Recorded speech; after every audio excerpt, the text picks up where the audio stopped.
Evos does not pick up the Gushing. We saw him do so much work. So much damage. I do like the fact that they are going to be banning out Martis and Hellcut here. I mean, that's been a very standard ban here in competitive. And I do like the fact that because of these major bans here, I do like that how these teams are actually going to go for second off options. It could actually change the whole composition depending on what is going to be picked out first. Grok again being banned out, and that's just because of the synergy with Rapid Boots. I believe that but Grok itself did receive some tweaks to him, so he is also stronger. The additional mobility also makes him ridiculously good. Great to see Lancelot being picked up here. Pretty much a standard choice. Clearly they could not opt to go in for the Angela that's there. Idns happy to select Chow once again. Worked out well for them. Quite a number of pickoffs. Yeah, I do like the fact that Chow is being picked up again here from the side of IDNS. I do like Amy using out that Way of the Dragon to actually solidify some of the kills. But I do have a criticism towards IDNS though. I mean, the Way of the Dragon was good, but I felt that the collapse onto the target was a little bit slow coming in from the side of IDNS. They do need to tweak that a little bit. I'm not sure about that. It's sort of been their playstyle to be a little bit more slower, a little bit more mature, not so hasty. So it's still pretty much within their wheelhouse, but having that Fanny such a high pickup there, clearly dominating the statement out that what they picked before works for them. I will not be surprised if a main appears out there. A personal favorite of mine, Kagura now being picked up by the side of Emperor. I do like this Kagura pickup here. Kagura is one of those heroes that just, no matter where the meta goes, she'll always fit in the meta in a very nice spot. Like, not too far behind, not too ahead, just well balanced in the team.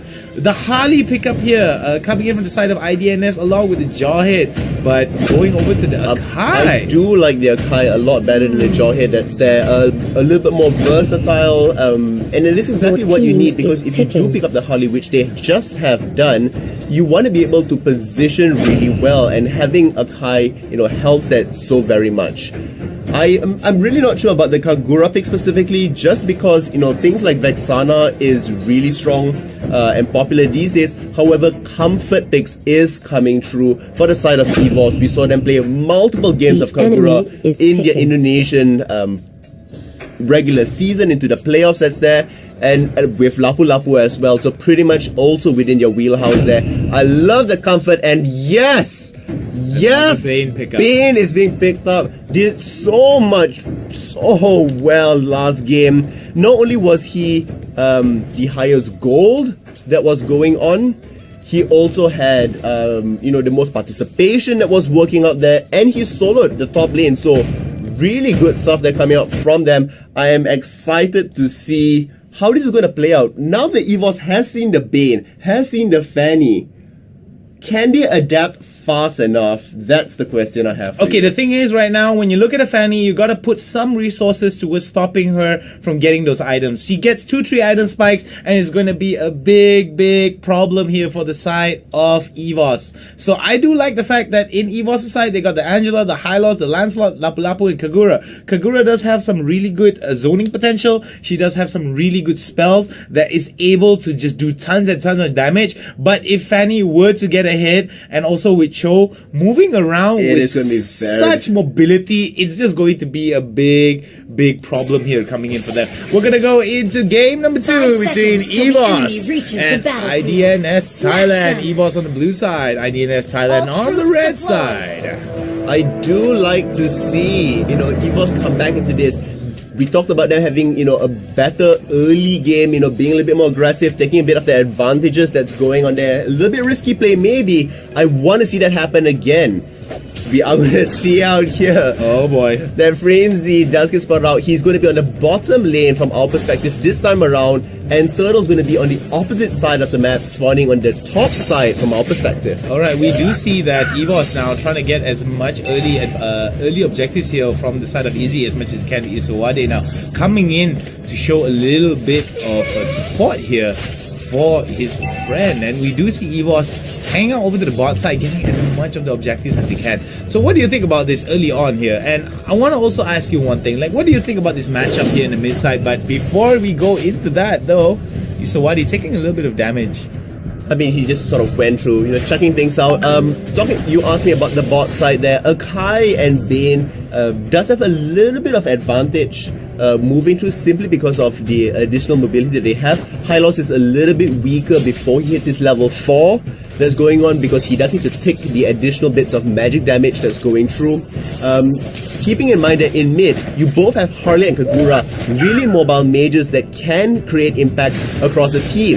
Across the map. And here we're going to see, potentially going to get caught out here. Nemo is there, but will be able to just trot away on his 4 legs. Ios now getting away. We do see Izzy now hanging over to the mid side here.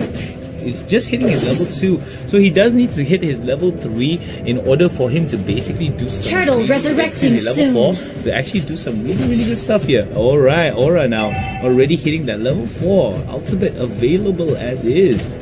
Now, I do want to mention something. Jenkling on our chat here is mentioning that Evos needs a player that's a pure tank. That I kind of agree with. Hylos agree. Hylos isn't really, a complete tank that's there, and they do have quite a number of squishy members. In a big team fight that's going through, you need the additional bits of CC that perhaps maybe Jawhead could have afforded them. Alright, it's going to be another fight here. Marsha in a bit of trouble, has to flicker over the walls. Good stuff here. Very good response from Marsha, but that resources is going to mean that they are going to give up the turtle early on here. Turtle being slain for the side of IDNS Thailand. Evos looking towards getting members off of position. Emperor will not be able to spot out Azibin here. It's also interesting to note that Evos, does have a little bit of a goal lead that's here. Still, tapping between them, does throw it on ultimate. And they are going to see the re-engage out here. Now, Akai's pushing them back, but will be the first one to fall. In fact, it is going to be Emperor that picks it up. The Kagura playing off well into the favor, and now we're going to see that Harley gets harassed away. Just as I was about to say, this is a slower paced game than the very first one. We do get first blood. Seemed a little bit off in terms of, knowing your strengths and once you take the final positioning. Well, I do like what's going on here. Oh, Framesy in a bit of trouble here. He is going to be spotted out and he's going to get taken down. The ultimate will go down and it's going to be Eos, Hylos that takes the kill. iOS, who is the one that's going to take him down. Beautiful stuff here. Evos looking to get the early game advantages here, like how they did in that first game, but whether or not they're able to translate it into a good, strong, dominant mid game. Nice stun. That was very nice. That was very nice coming in from iOS, but I don't think that that's going to be much of over to the top side here. Isowadi trying to do as much damage as can, will be CC'd a little bit, does not decide not to commit into it. I think it's also for a wise thing, you're not in the, sort of power level that's there. We are going to see completely locked away that will, find his grave in end. No, Angela does come onto him. The shield is back up again. The shield is just coming in at a good time. That's why manages to get him taken down. iOS coming in. Evos goes down, and here they go. It seems that IDNS is in. It doesn't look good for IDNS early on here. That was really well executed coming from Evos. Huge kudos to them. Being able to juggle the dash that's there and also bring in enough damage to make it count when it mattered. Now, itemization here is going to be popped up here. What do you think about this now? We do see that for the side of Evos, they are going to be building up a little bit more aggressively compared to the previous game. What are your thoughts on this? Do you feel that this commitment of resources towards aggressive stats will pay off for them? Or is it going to be more of the same for them, like how it happened in the first game? Well, it's also because they're playing a little bit slower this time around, so it does get secured by Evos over here. They do get the first turtle as well. Unfortunately, Akai's going to get trapped down there. A little bit more, might get taken down as the final hit does go through. Lancelot gets the kill for this, and now Jess might be able to be saved in the end. Oh my goodness! Isowadi limping away. That was just a matter of a split-second decision there. Isowadi was able to get him away. That last little frame of damage that landed in was just beautiful here. Aura in a bit of trouble here, but will be able to dash away with his second skill. So as we see it now, we do see Evos putting in a little bit of attention and pressure here towards the bot side. I am really interested to see how these teams are going to be mobilizing now, because we do see that there is going to be a bit of priority being pushed out towards the bot side here, and the mid side is in a fair equilibrium. I do feel that there should be a little bit more pressure being pushed towards the top side here for the side of Evos, because there is only so much health that IDNS's top tower has, and they could actually get a little bit of pushes here over to the bot side if they're able to commit to this, but they have to be wary of the amount of damage that they can output here. I mean, that is very true. They have to be concerned about this. Evos does have a really nice lead, but can they extend the lead further? I do want to see them succeed really well in this, but so far they haven't been setting up their lanes. And if it goes into the later stages of the game, Idns Thailand will start to get, the scaling advantage that's there. I do fear for them. Oh my goodness, over to the top side here. A little bit of damage being drawn out. Isowadi has to run away, but just no limit. In a bit of spot of bother here. But he is in a good spot. He does manage to turn his ultimate. Will be able to get that shield, but over to the top side, over bot side, excuse me. Evos now looking for the retaliation kill, but it seems that IDNS does not want a single thing to do with Evos, and they know for a fact that this will be a fight that does not favor them, so they decide to back away. By doing so, they relieve the pressure over to the top side, and it's going to be Evos that gets the first tower. I mean, it's really, really good for Evos to recognize that, Idns doesn't want to take the fight, will happily take the towers and push across the map. And they are getting that, and the goal lead now has ballooned back up to the 2000 side again. Unfortunately, Emperor now is finding the damage, but will he be able to bring it down in the end? Angela does get the kill. Alright, so Evos now in a bit of trouble. Oh, gets kicked up, and there goes the way of the dragon. But Amy in a bit of trouble here. Oh, but it's going to be Fanny that comes in. Isowadi comes in. Air superiority is going to be something that she knows so well. And Cutthroat will be the execution factor onto the side of Evos here. You see, IDNS will be able to catch up here, but 1,000 gold advantage in favor of Evos here. Could it be a little bit too late for the side of IDNS Thailand? I believe that Evos needs to just keep playing at a slower pace and make sure IDNS does not catch them with mistakes. Exactly, they need to not make any mistakes. Keep up the pace that's doing. So far, they've been doing really well in terms of controlling the game, controlling the waves, what's going on. They need to stay away from Lord. Yeah, they need to stay away from Lord. They need to stay away from Lord. We don't need a cursed Lord meme here coming in from the MSL. But for those of you guys who are wondering why it's going to be a best of 2, this is a double round robin. So remember, 2-0 will get them 3 points, and draws will only get teams 1 point each. So winning a game is way more important. You want to make sure that these teams get 2-0. So we do see IDNS now could be the first drawing team here today against Evos. Evos desperately looking towards getting a point in their favor as well.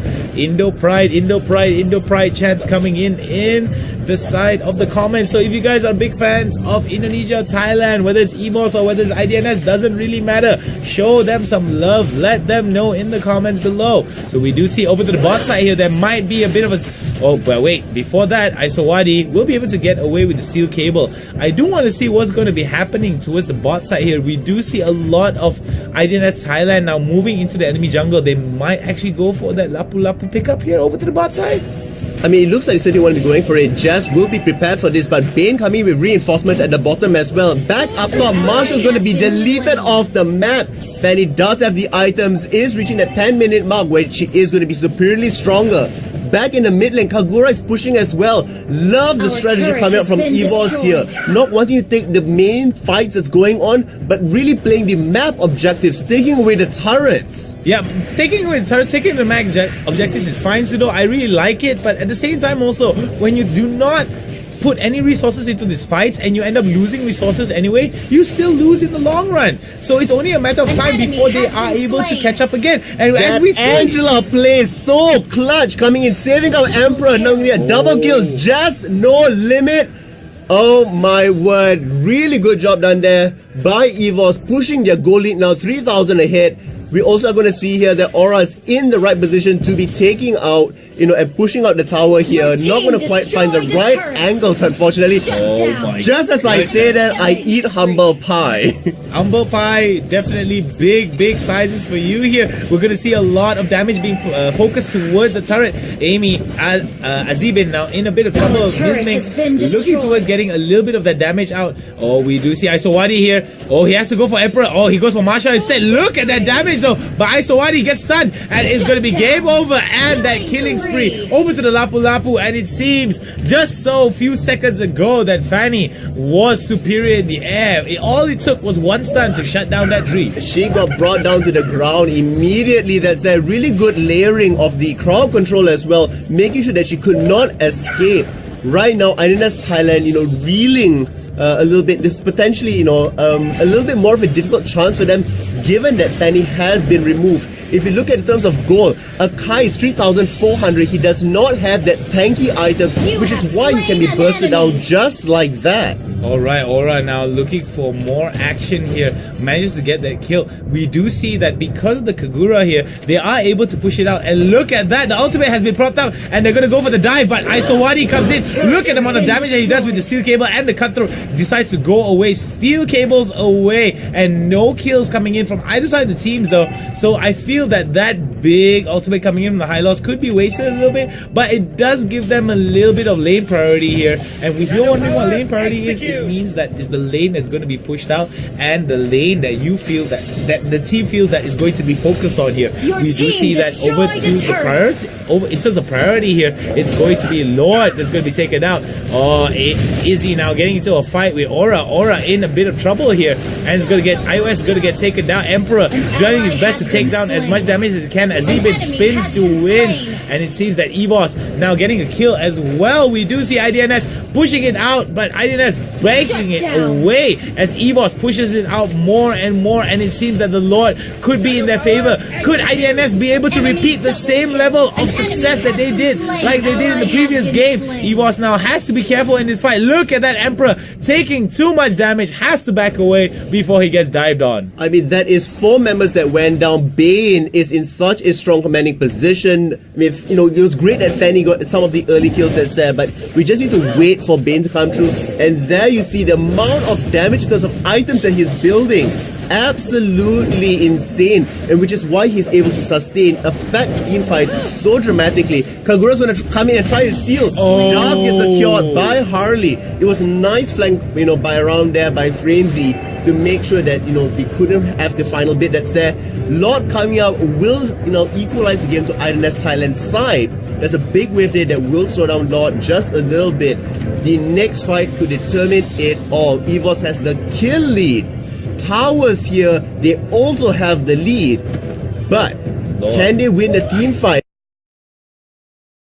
against a late game team composition where Bane is such a big factor around the team fight area? I don't just think Bane is also a big factor as well. I do like to think that Fanny as well is doing, Isowadi is doing really good damage here. As we see, he is using that mobility to perfect precision, and we do see Lord being pushed out over to the bot side here. Evos is going to get dived on. Just no limit. You have a limit, and that's going to be a death timer limit that's going to drop down to you, and it's going to be a killing spree over to the Bane, and the Lord now pushing it out with extra size. A double kill goes over to the Bane, and this is where the fight is going to get turned around here for the side of Evos. Evos now looking towards going to the back foot. Idns looking towards repeating the same level of success that they had in game number 1 here with that single Lord push. They are going to be able to catch up from these teams. They will be able to push it out. There goes another turret. Kagura does manage to get it down, but Bane is still alive, throwing out as much damage as he can. Isowadi not too far behind, looking towards gathering as much damage as he can. This is going to be bad for iOS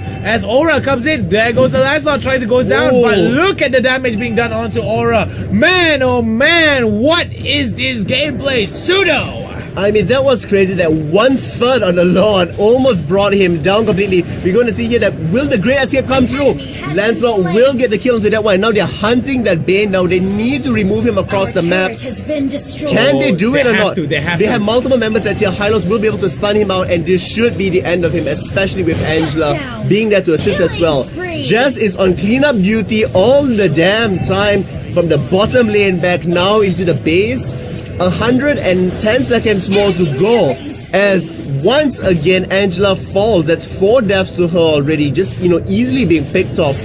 Now, I bet you guys are wondering, how in the world does Idns Thailand have the goal lead despite being 5 kills behind? Now, objectives, turrets, let's break it down for each and every one of you guys.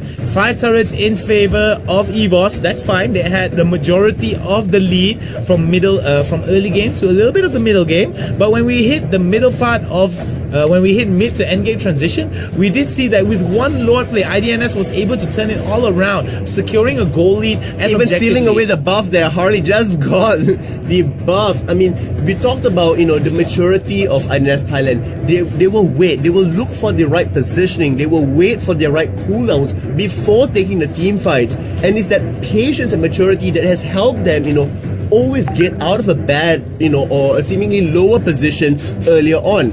Evos, on the other hand, great, you know, they're spunky, they go out there, they're aggressive, but unfortunately, they don't know when to slow it down. They don't know when to, you know, wait for their right advantage to come through. And they're being punished. That is the right word for it. The Lord fight was messy on their side. And even their defense going on here, there should be somebody clearing off the mid wave just before it crashes in. I believe that this is a little bit of Evos' lack of communication experience, I believe. I'm not entirely sure how to put this, because Evos had a lot of ways to win this game. However, it is because the IDNS was just so adamant at getting that Lord. It feels like a lot of IDNS strategy for these first two games revolved around that one Lord play. Since they were able to secure the Lord play, they knew for a fact that we can get objectives, we will be able to push them out, and we will be able to get this mid-game transition whereby we give a little bit more breathing space for us and make sure that the team has to worry about putting in resources to stop these pushes. And IDNS is able to get more and more goal in favor of them. We're going to see back up top here. There's a little bit of an engage already. You know, Lancelot here being shoved all the way away from the team. Oh boy, this We're going to find it right in the middle of everybody here, but will he be able to isolate down the right targets? I'm going to find Miss E on the other side there. Does head back into safety. Will bring it down. Oh Still surviving out there. Aura doing an amazing job. It looks like they will be able to salvage this fight. Evos, they're getting multiple kills, but back at mid, Framesy going for the kill. He doesn't have that much damage, so he's getting hit. Oh my goodness, Framesy, the hero of the game here today. My goodness gracious me. He took advantage of the distraction that was happening. And Frame, what? One word: maturity, experience of the team. To know that the moment Evos or any other team walks out of their base, you can